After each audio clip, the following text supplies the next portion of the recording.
All right, David, you ready for this? Ready, rock and roll. All right, so I want to welcome everybody to the Elite Golf Podcast. And last week we had David Frost on. He gave a great introduction to his golfing journey. I'm going to give a basic because we didn't post it out on all the social media sites and it wasn't on YouTube. So I want to go just recap a little bit of that, and then David can fill in where I may have missed a few things. But David Frost won. He's a 10-time PGA Tour winner. He's a 6-time winner on the Champions Tour. He's played multiple President's Cups. He set a tournament record, lowest putts in a PGA Tour event. I believe it was 92 putts. If that's right, I may be off. I may be corrected on that. He was top 5 on the PGA Tour money list in 1995. But going back before that, he started the game at 12. One of his things was observing as a child, a junior. That's exactly how I did the same exact thing myself. I think a lot of the very good players and great players do that. He caddied in the game for a very long time, so you get to see a lot of mistakes. You get to see a lot of good things as well. He was able to play with Seve at a pretty young age. I think that was probably one of the highlights of his career at that time. I think he said he was, from what the video was, 12 to 15 handicap, and I may be wrong on that at that time, but he was young. I was 15 and I was about a 12 handicap. Yeah. Okay. Yeah. Okay. But that, I want to go back to that a little bit here, just to show like how somebody is usually in that area, and then how do they get to the tour level. Or he'll be the one who can talk about that. But then he continued on competing and so forth. He ended up serving in the military for 2 years, I believe in South Africa. And that was instrumental in his life as far as physical conditioning and mental conditioning, I believe, and I think from what he said as well.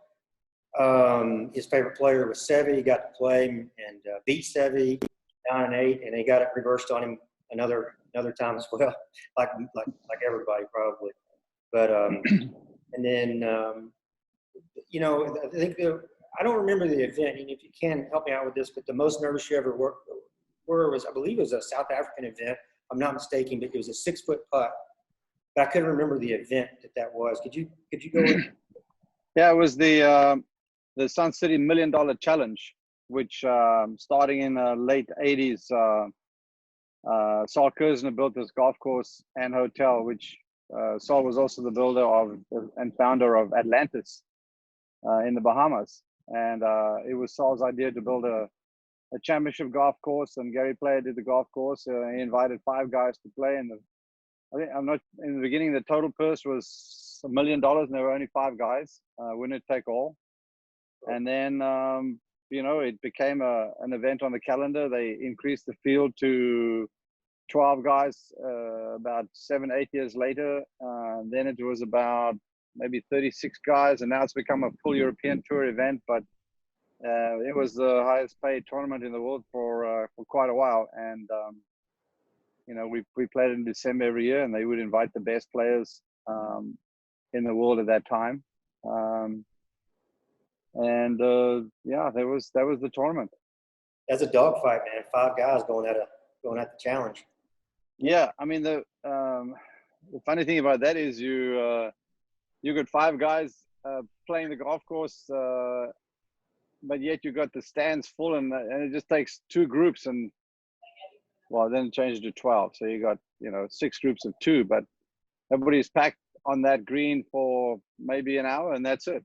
But luckily, there's a resort there, and there's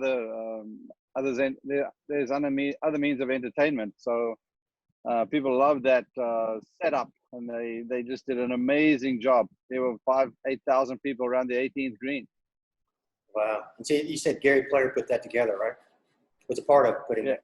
Gary Player was the designer of the golf course at the Gary Player Country Club, and it was Saul Kersner's idea. That's very cool, man. And then after we went out of that, like you said last week, the rest was history, and that goes back to your record, and it's an incredible record, and it's a record that like I was talking to the guys earlier about you, but I just remember because I'm still a golf nerd and golf geek, but not near as much as I was when I was a kid. How you're a kid, you you can't soak it in enough. You were one of those players that was, you know, a cash cow, man. You were always in you were always in the field. I mean, you were always pushing and contending, and like I said last week, you always seemed healthy. You never seemed like you were out for 3 or 4 years, but with injuries and things like that. And I think that's a testament to how you swung the club and how you played the game and so forth, which was really cool. We kind of left it at there, but you know, yesterday, one of the greats, and you know, being that I know you're a historian of the game, obviously, and I like to think a little bit I am myself, but Doug Sanders passed away, and I wanted to ask you, you know, if you had a chance to play with Doug, visit with Doug, and any stories you have, we'd love to hear them. Start with that. Yeah, you know, being the age that he is, he was a little ahead of my time. But whenever we went down to the Woodlands in Houston, Doug would always wander around the practice tee, dressed immaculately. If it wasn't yellow, it was pink. If it wasn't pink, it was red. If it wasn't red, it was sky blue. So he always had these amazing outfits on, and I'd hate to see his closet. Yeah. To decide which pair of shoes he's going to wear today. But you know, obviously he was unfortunately known for missing the putt on 18 at St Andrews, allowing Jack into a playoff the next day and then losing the playoff. So it's unfortunate that that's what he was known for. But you know, you talk about colorful golfers. You know, Lee Trevino is a colorful golfer, but not at the same level that Doug Sanders was a colorful golfer. He was literally and figuratively the colorist, most colorful golfer. I think, you know, you can put Payne Stewart in there too. So Payne was obviously a very colorful golfer too, but nobody matched Doug Sanders. Yeah, that's very cool. Yeah, that's, I mean, that's, you know, obviously he could just absolutely play too. I mean, that's the thing. People got into his outfits, and he could probably get a little disturbed by that. And next thing you know, he's in your face. Guy could do everything. What I loved about him, you know, I was much younger than him, but he knew all the golfers. He would go to every guy, no matter if you were 30 years or 40 years younger than him. He would know who you are, and he would always come and strike up a conversation. So I felt special that, you know, he would, whenever he sees me, and not just me, it'd be the guy behind me, the guy behind him again, that Doug would always engage with everybody. And that was amazing, most amazing part about him. Yeah, one guy that, and it goes back another generation even behind Doug, was the things I've read, obviously I never get to met. I wish I could have met him, but Jimmy DeMerit had a lot of those characteristics from what I heard. You know, is that correct? It was about, I didn't know Jimmy DeMerit. Yeah. The others I knew was Sam Snead, Byron Nelson, Ben Hogan. I spent time with all of them in my day. And Doug was, well, apart from Doug, Sam Snead, he was the other colorful one.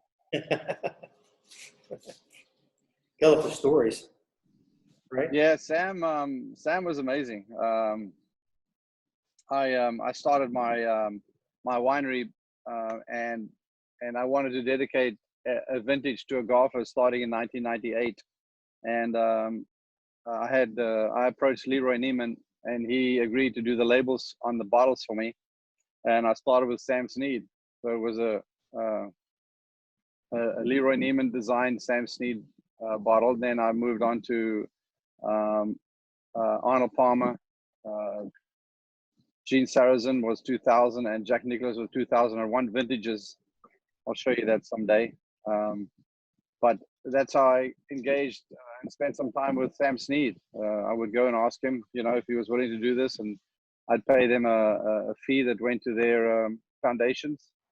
So again, just my interaction with Sam was something that I really, you know, appreciated, and he was just one of a kind. He was full of jokes, and you know, he never had an instructor in his life. He always did it himself.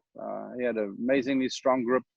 He was perfect on the golf club, and he, most of you have read about Sam Snead. He would, during his off season, he would he was basically a lumberjack, and that's where he built all his strength in the off season. So, but the stories were amazing. I remember he told me when Bobby Locke, which is another famous South African from his era,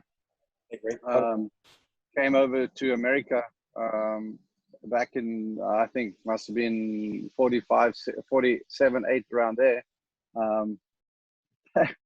Bobby Locke used to hit a big draw, and Sam couldn't beat him, and Sam said, well, the only way I'm going to beat him is you put the flags on the right side of the green.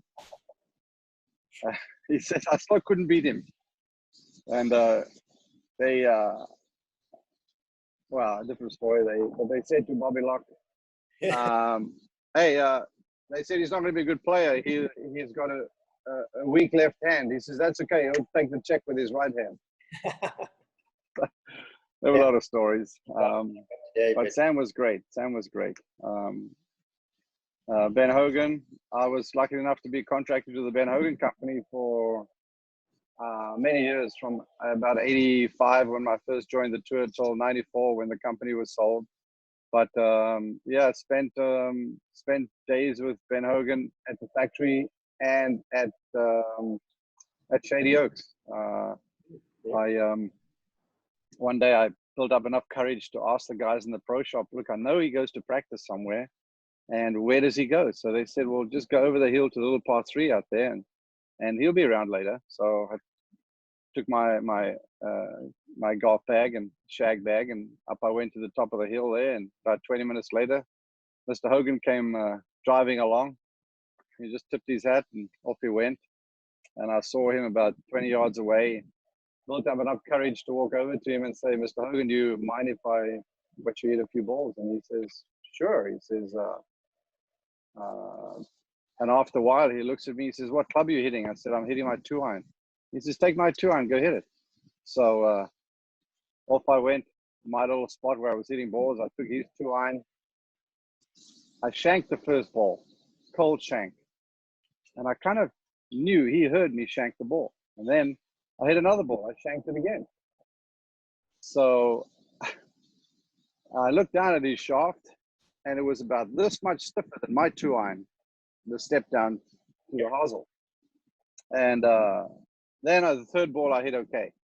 But that was my, and then a little while later, I took the club back, and he came up to me and on his way back. And I said, do you mind watching me hit a few balls? And I was hitting the driver at that time, and he watched me for about 2 balls, and he said, I said, what do you think? And he said, it looks fine. And he just walked away. And I was like, come on, just tell me something. Is there something right? Is there something wrong? And he wouldn't say a word, and off he went. Yeah. So that was my experience with Ben Hogan on that driving range. Yeah, not many have that. That's incredible. Yeah. We were talking, just messing around yesterday, I know, on the phone, and it was not really a surprise because, I've known John Daly for a long time. I got to see him when he was very, before he got on the tour and so forth.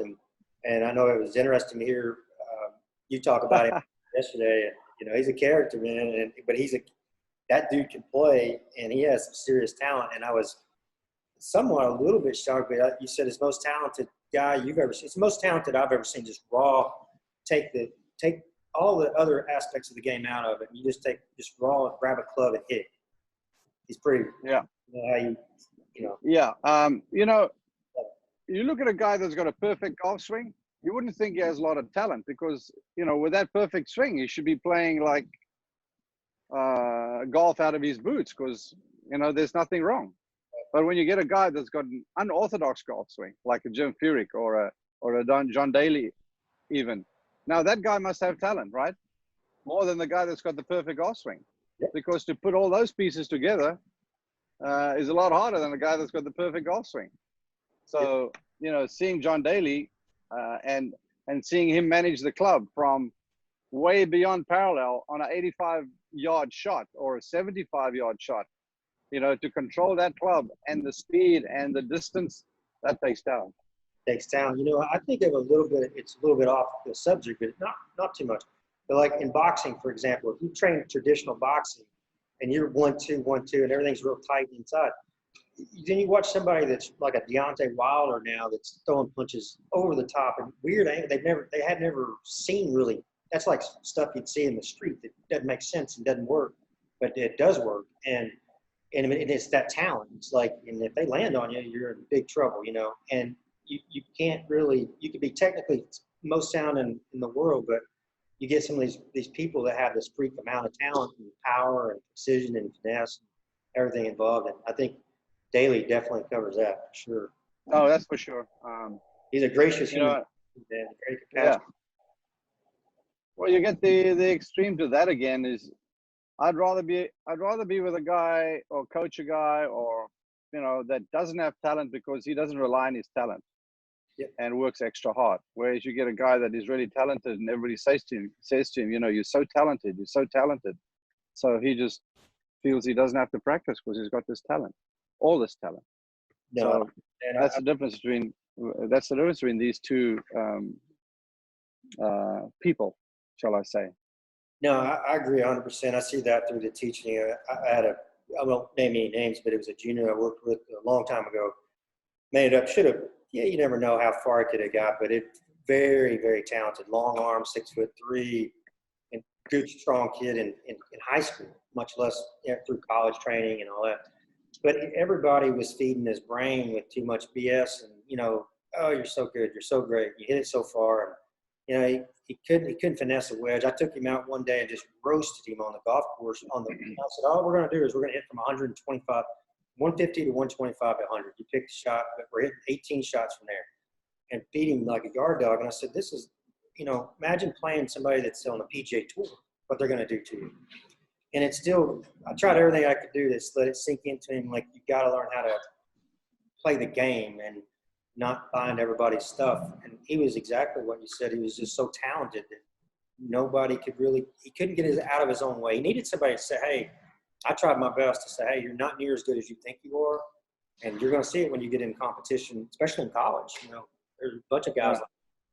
I had a scrapbook growing up, and the press would, write me up. And my father would always hide the newspapers from me that I wouldn't read it before the tournament. It was okay after the tournament, but not before the tournament. Oh, that's cool. That sounds like a little bit of like Nick Saban, college football, is phenomenal, probably the greatest football coach of all time. But, he's just don't buy all the hype, just keep plugging away, doing your drills and doing what you do. And it seems to work. But I agree, that makes a lot of sense even with Daly. But he's a freak though. That guy is a freak talent. Yep. Watching him play is amazing. Yeah, he's got some hands too, man, around the greens, those soft hands, and just golly. Yeah, that's for sure.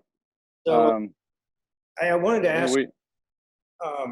First time I didn't ask you last week, but then we'll get into. I want to get into the wine here in just a minute. But first time you ever went to the Masters, just driving down Magnolia Lane, and what your feelings were, thoughts, the whole experience. When was that? And if you will, just kind of tell us about that little trip. Yeah, my first Masters was '88. Either 88 or 89. I'm not so sure now. I remember winning the Southern Open in '88, which must have been '89. Was my first one.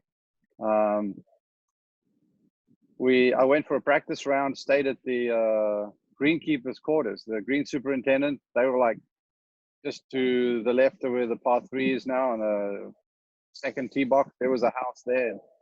I became friendly with a couple of the greenkeepers. Russ Meyer was the one guy's name. I remember him. And I think he's at Southern Hills now in Tulsa. Yeah. But I shacked up there for 2 days and just played the golf course. So then went back.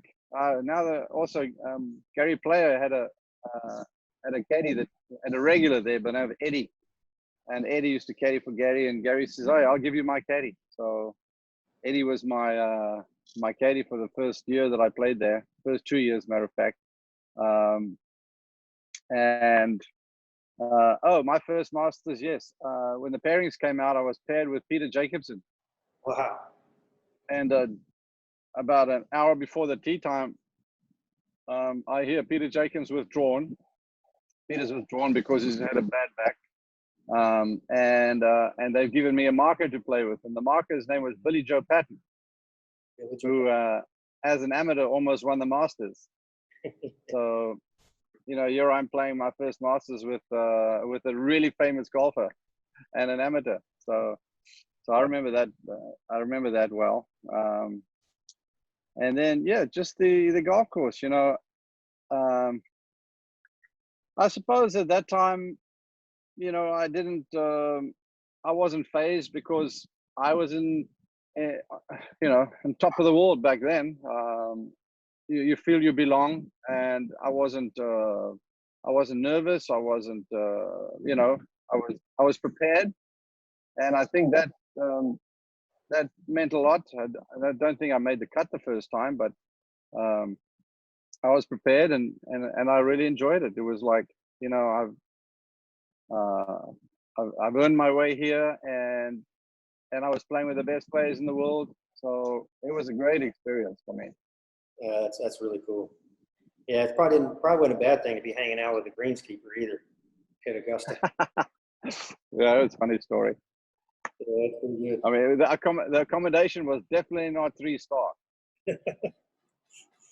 The next thing I want to get back after this into South African, you know, the golfers, and it's amazing the talent and just the record, you know, of the players there. But I'll come back to that. But I wanted to go into, you know, I believe you're third generation in the wine industry through your family, which they started 1693. Is that right? Well, my grandfather purchased a vineyard in 1932 that was actually established in 1693. Okay. So it's still a going concern today. It's no longer in my family, but that's basically where my heritage in the wine started.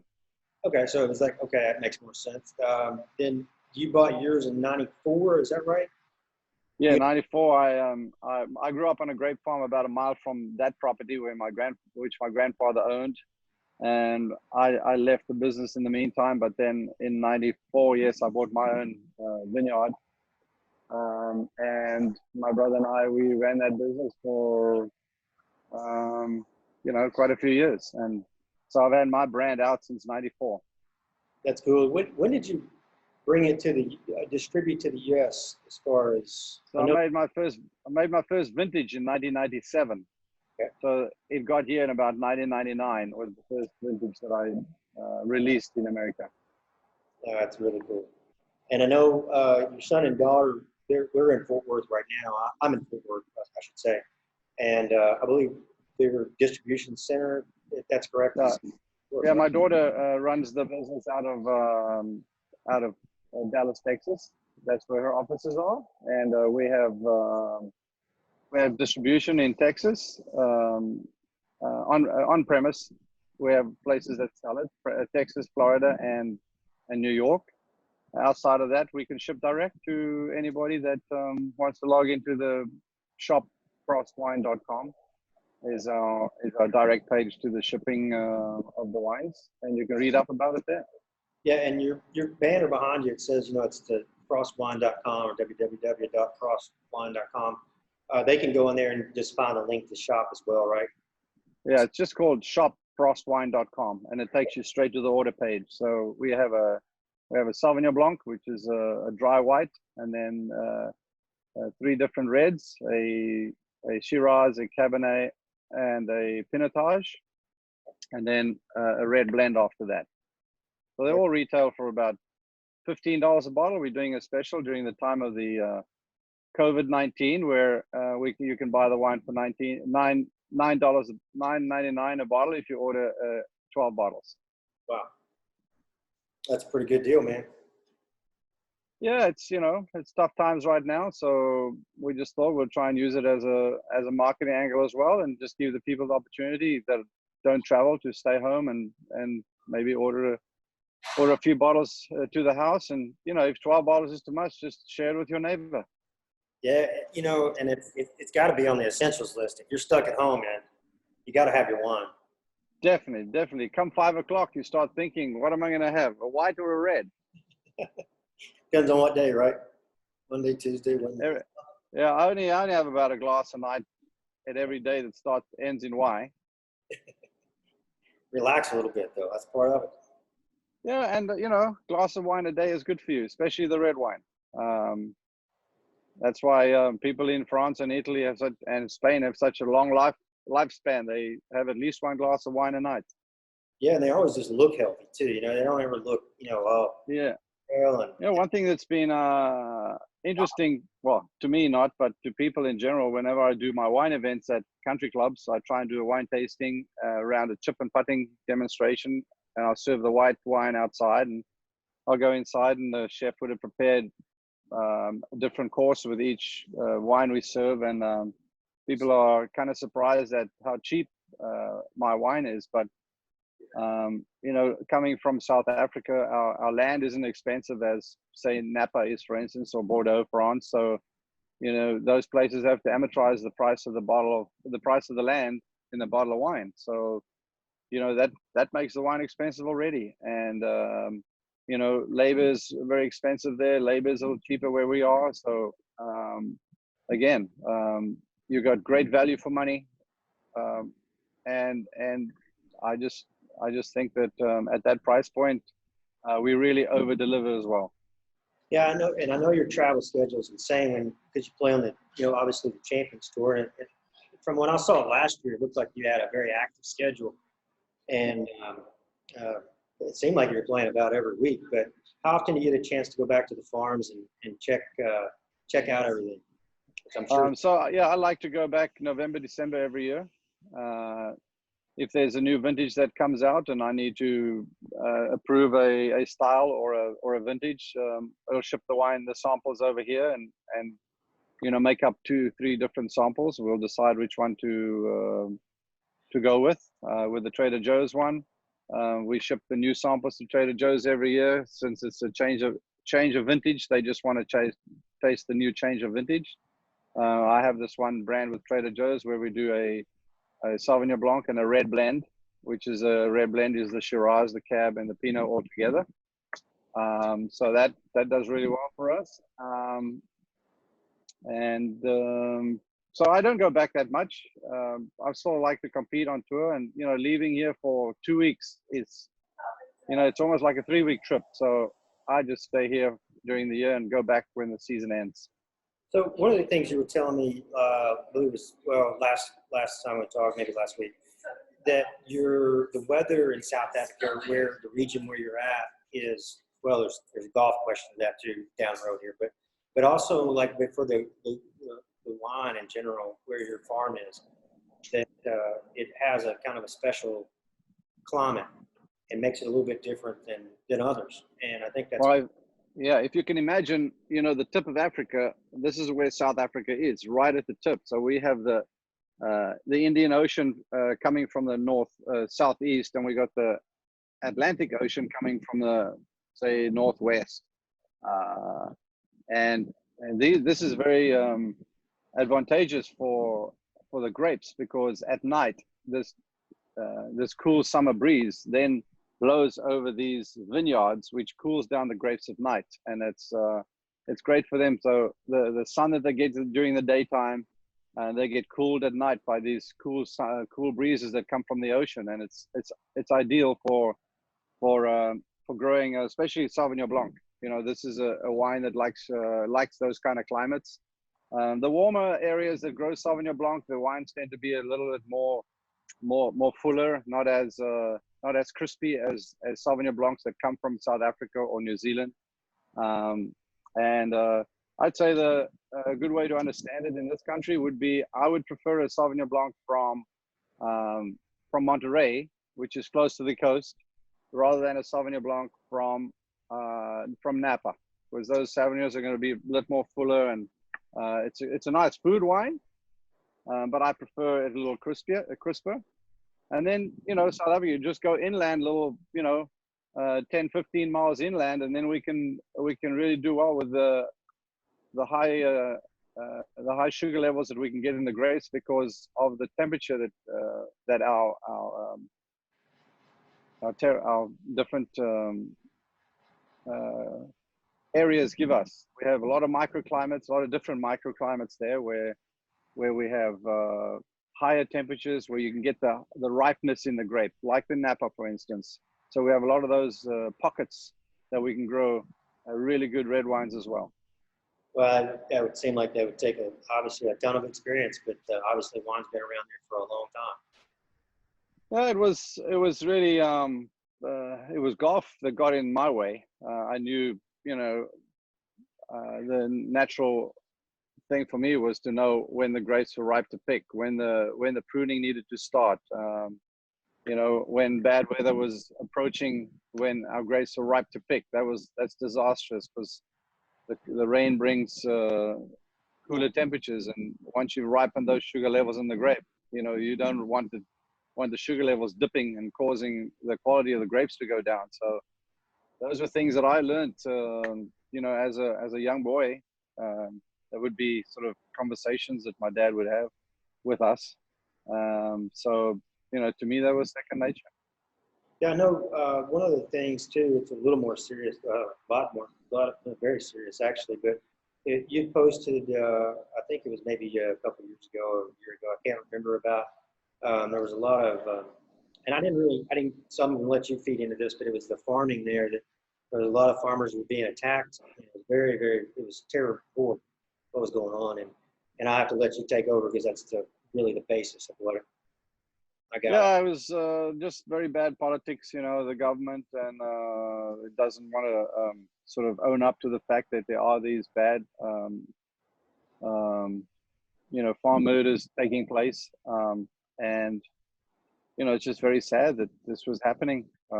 People, the jobless rate is in excess of 30%. So, people try and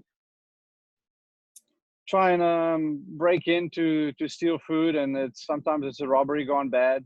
And I'm not making excuses for it happening, but it's unfortunate that it's not as widely reported as what actually happens there.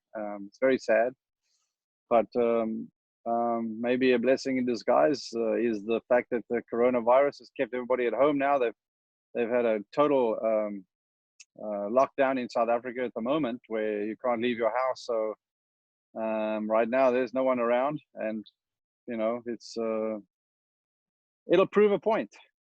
Yeah, I think you kind of hit the nail on the head. I know, as being a golfer as well, and I know being around world class golfers, their mindset's a little bit different. Like stuff like this, it's almost like it's a time you can really reset. If you want to just fall down the tubes and be an idiot, you can do that. That's fine. It's just being a sheep. But really, I think you can really reset, kind of get your goals back in order, and kind of clean up some things you might not have been able felt like you had time for, and then come out of this thing strong.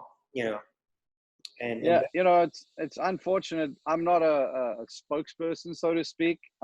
Just because I played golf and I won tournaments, and I've been on TV. That people ask me these questions, or what's happening there, and I mean, for that reason, I have to sort of try and understand and read up about what's going on there to answer these kind of questions. And again, I'm no expert at all these different avenues that there is going on. So that's just my opinion in my own silly way, that I'm not quite clued up with what goes on, but I can just get the word out. Yeah, that's a good thing, man.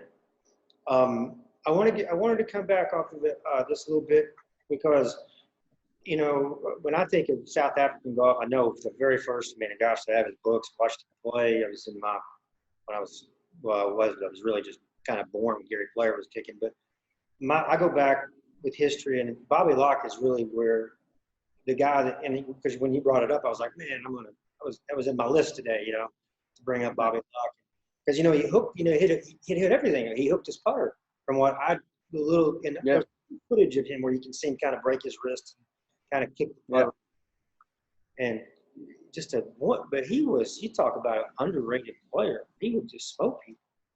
man could play golf. Yeah, I was fortunate enough to meet him.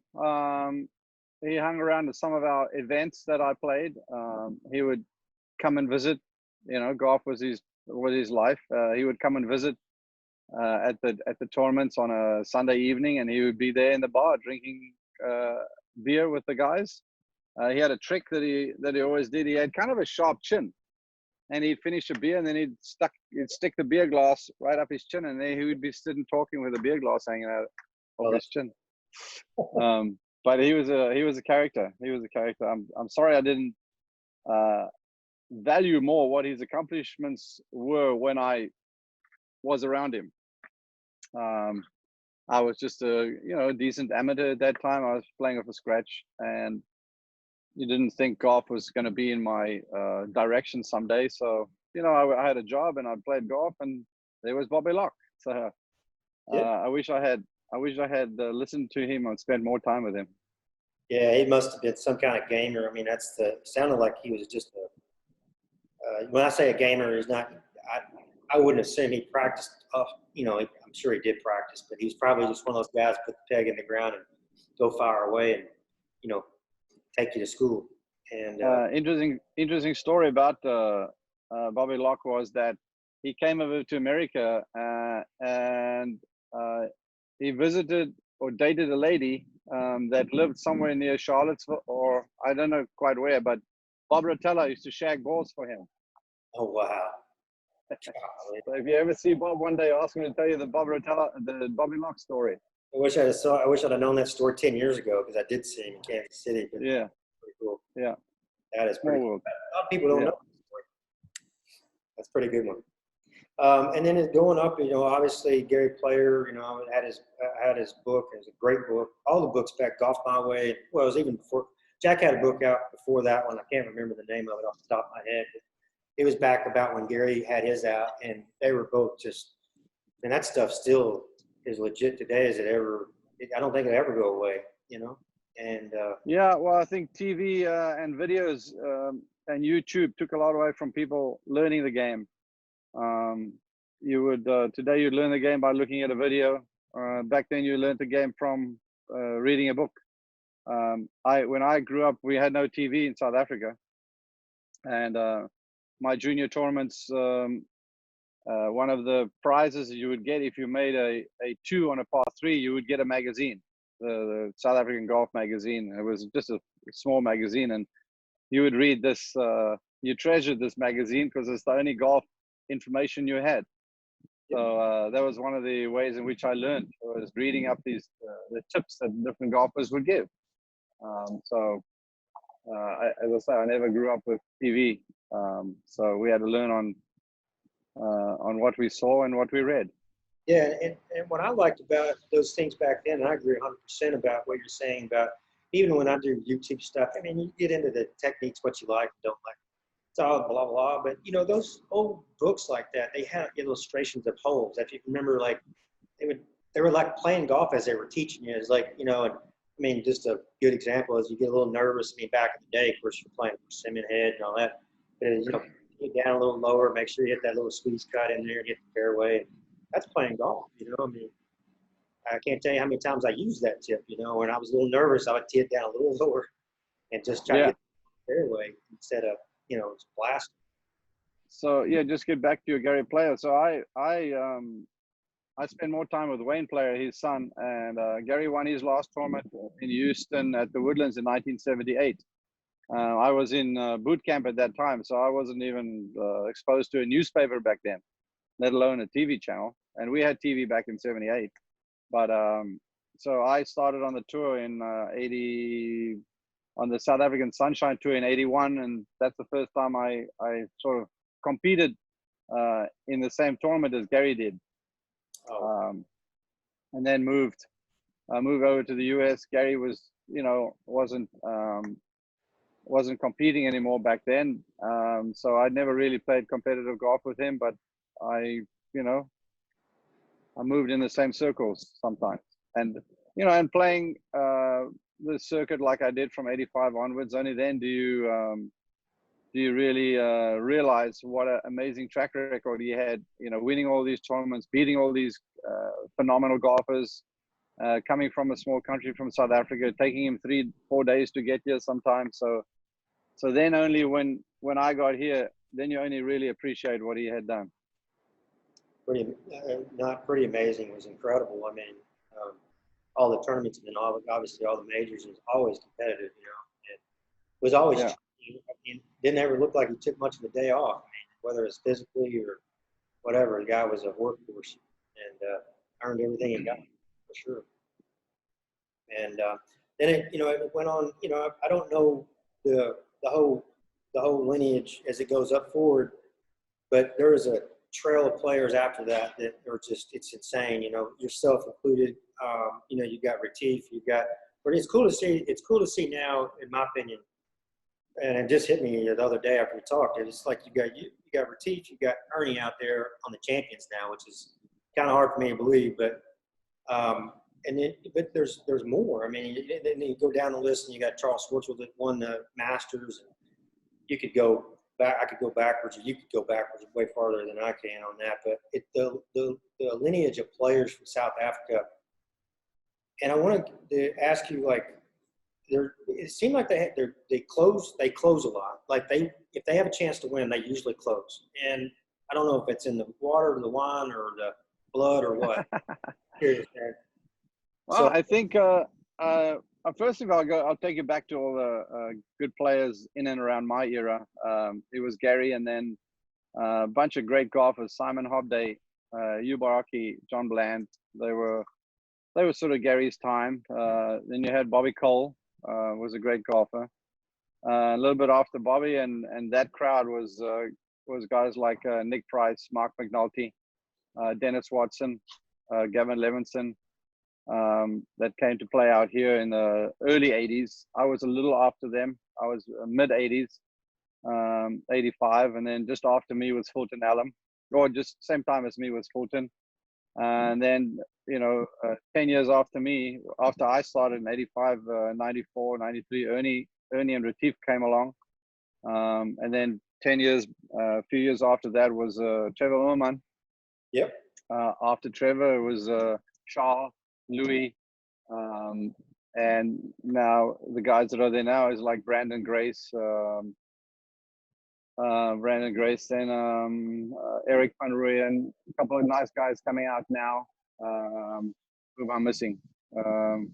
Kevin Stone, another youngster. So so you got a very broad spectrum, and and the fact that we play other sports growing up, I think teaches us a lot of hand-eye coordination. We play a lot of rugby, a lot of cricket, no baseball, no real basketball. And I think being taught a hand-eye sport at a young age and not focus on golf totally, I think helps a lot. Learning other sports, I think, is extremely important rather than getting stuck in one sport from the age of 5 years old. Yeah, I agree 100% there. I mean, even if you look at Jack Nicklaus and a lot of the great players, they always had something. And maybe it's just to get your mind off of it, but also I think developing, you get golf. Well, I think back then there wasn't as much money in the sport, so you didn't try and really, there was money in other sports. So, or there wasn't as much money, excuse me, that was my point. So, whereas nowadays there's so much money, you can sort of pick and choose what athlete you want to prefer to be in. What area you want to be in. Yeah, I agree with it. I know exactly what you're talking about, though, because I think it was, back then, even though you had your Gary players who were pushing physical fitness, golfers were still kind of like, we don't know what the hell we're doing. We're just going to go hit it and get it. And we might do a little bit of workouts and stuff like that, but it's not like it is now. But I think when you played the other sports, like whether it was, I know you're a rugby fan, whether over here in America it's football or whatever, if you're training, or basketball where you're cutting and moving and working your legs, your body, those stability muscles and mobility, those are things that are going to help you in golf. And, you're going to be a little tougher mentally. And yep. I think you also learn to consider the other people around you when you're playing other sports. You also develop your peripheral vision. You could never teach Michael Jordan that there was a guy behind his behind his left ear, but he knew it. You knew it. So you develop those skills when you play other sports, and not that it always helps in golf, but it definitely creates a lot more awareness, and I think that helps. And you learn to watch other things when you learn to play when you play other sports. And if you learn golf, you just think about yourself. Whereas if you play other sports, you're always considering the other people around you, and that teaches you that when you get to golf, don't be afraid to look at what somebody else is doing. I like to learn from the good players, not just to learn what I enjoyed or felt was good for me. A lot of times in practice rounds at some of the majors that we played, I'd play with Gary, and Gary would often pick everybody else's brain around him. What do you think? What do you think? What do you think? But he would apply what worked for him. He would try it all, and then what worked, he would stick to or give it some thought. But he'd pick everybody's brain. That's pretty cool. That goes back to also the camaraderie, when you're on a team in a sport like that.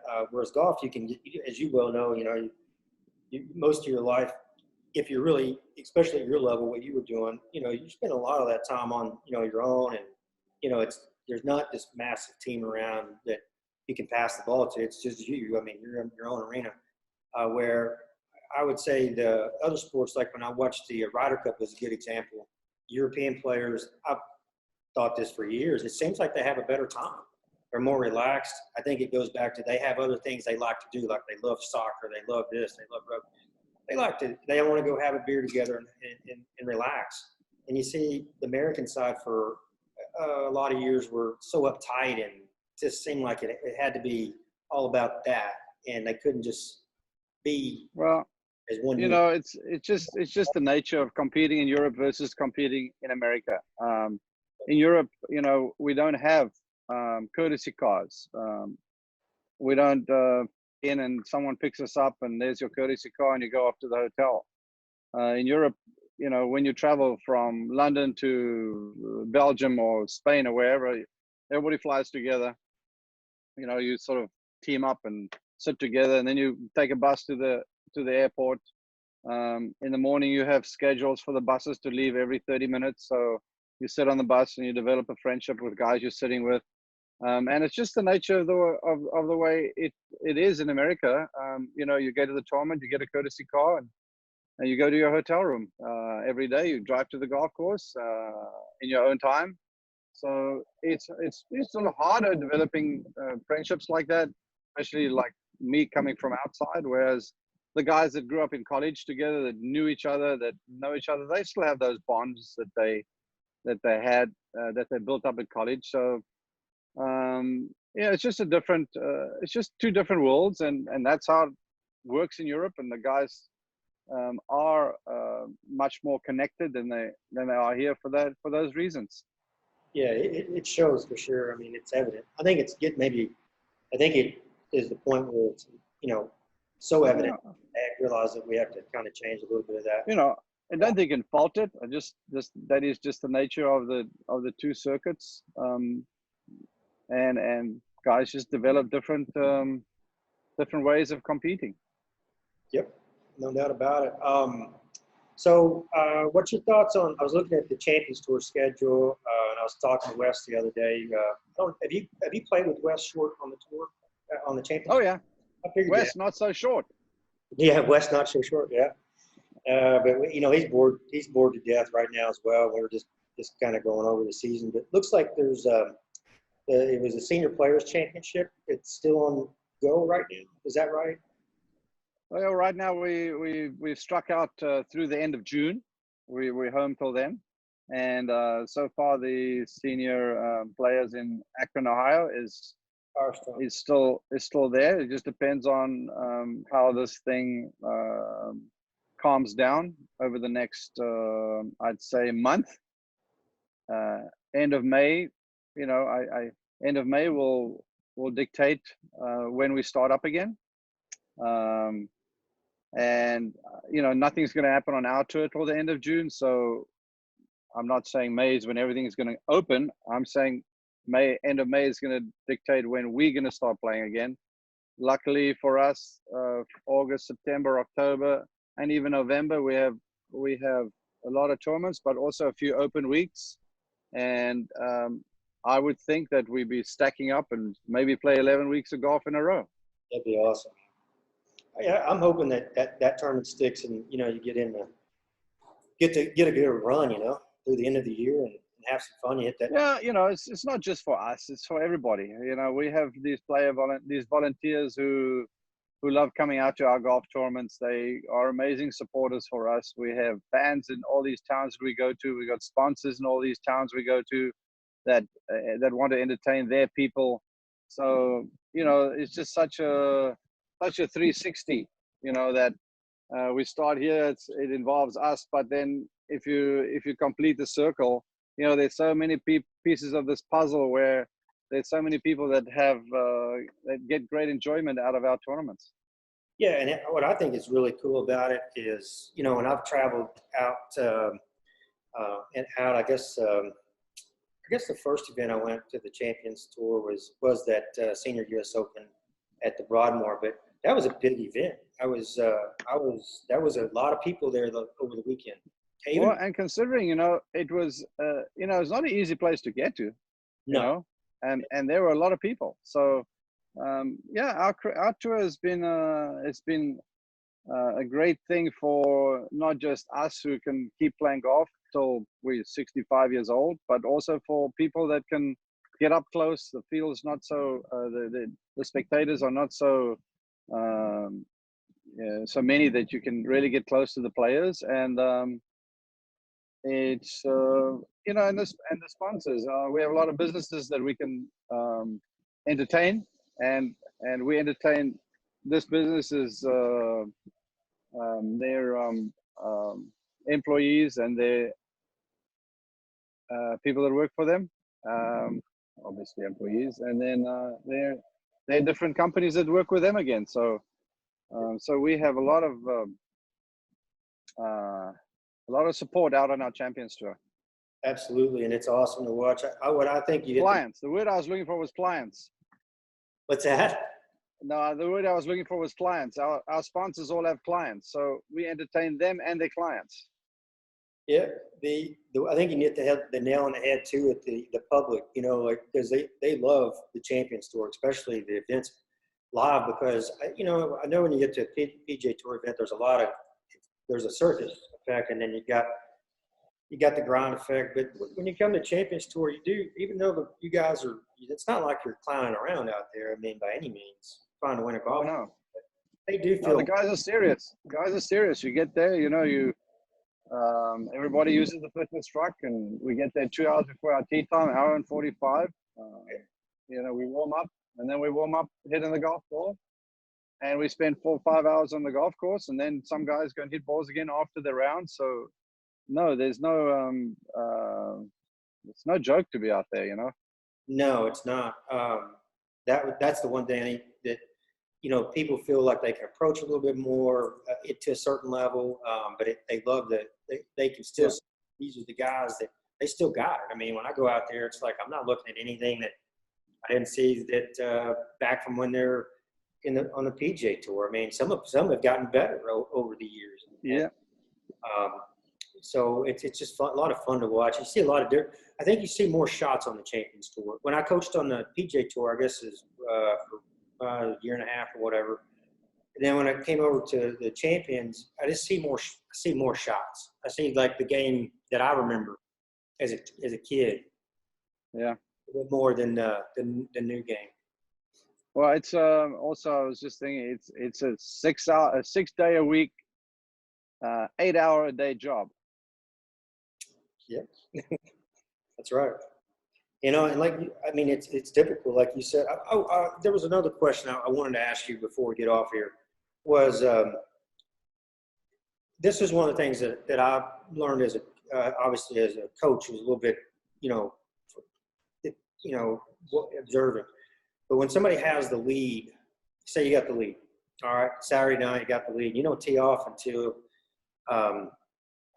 maybe 1:30, maybe 2:30. I don't know. It just depends. It depends on the place you play at. You've got all this time. I don't think I know the mass people that watch this stuff. You know, the fan. They don't realize when you're probably going to wake up fairly early and a little bit nervous. You're not going to sleep particularly real well unless you've done it a bunch. But the first win, and you're sitting there and you sleep Saturday night if you do it all, and you got to sit there and where do you spend how'd you spend your time when you'd wake up and then you'd have all day? You can't go practice for 5 hours before you tee off. You're going to wear out and be stupid. But how'd you do? I'm just curious. Well, obviously, when that happened, it wasn't the first time that I got there. You know, there were times where I got there and I didn't win. There were times that, you know, I finished second 8 times on the PGA Tour before I won the Southern Open in 1988. So I'd been there, you know, enough times where I did my thing in the mornings, but didn't win the tournament. So I was, you know, I could take naps. I could wake up at 8 o'clock, go for breakfast, come back, take a nap from 10 to 11, and it was like I just woke up for breakfast. That's awesome. Just something that I would fool my mind with, you know. I remember the Open at St. Andrews. Oh, and man, I lost you there, David.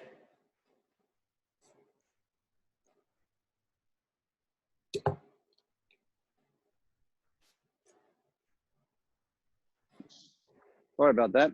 Yeah, you're good.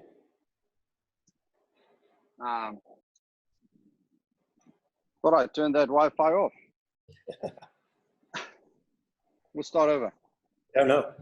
It was at St. Andrews, I think 2005, maybe. I had a 3:20 tee time on Thursday. Ooh. And my next tee time was 8:20 on Friday morning. So I played, you know, I only finished at 8:30 that night, and then off to bed, and I had to get up at 6 o'clock the next morning. So there are a lot of thoughts that go through your mind between when you wake up at 8 o'clock and when you're teeing off at 3:24 in the afternoon, especially, you know, at an Open at St. Andrews. So, you know, again, I was good at taking naps whenever I had that late tee time. So I would just fool myself that I had an 8 o'clock tee time. Yeah, well, that makes sense. I mean, I think that's one of the things that knowing how to kill time or relax and just that'd be the one thing that I can see is that some people, it seems like they take walks, some people just rest. You know, some people play video games. Kids I hear now play video games and wait. Yeah. Whatever it is. Yeah, you know, and the guys that